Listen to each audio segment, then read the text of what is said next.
I have the opportunity to step on the campus of Princeton University, the youngest of 7. Mom went to high school. And I'm looking up and I'm in Princeton, New Jersey, and I have so much passion inside. There's so much pride in me, and the way in which I'm walking on campus is not just like everyone else, right? There's something that's pulling inside of me because I know how many people have sacrificed for me to be in that situation.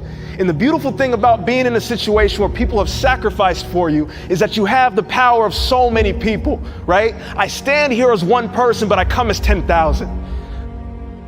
I stand as one, but 10,000 support me. Because the way in which we operate, many of us operate in the practical, what we're doing. Every day we do what we're doing. I know that my job from 9 to 5 is to do this. Right? Then several of us maybe take that next step. How we do it. Do we do it with passion? Do we do it with conviction? But there's this next step that's amazing. Why are you doing what you're doing?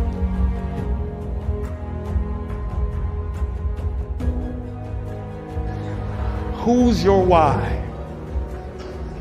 Who are the people in your life right now?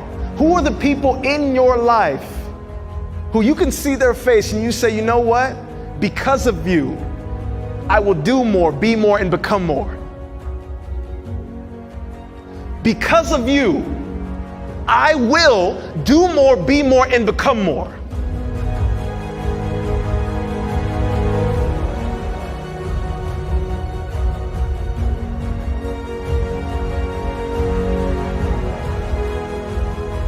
Every time I get the opportunity to tell my story, I start with my mom.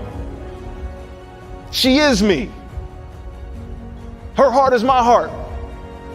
Everything that I do, I know the sacrifice. I know the sacrifice.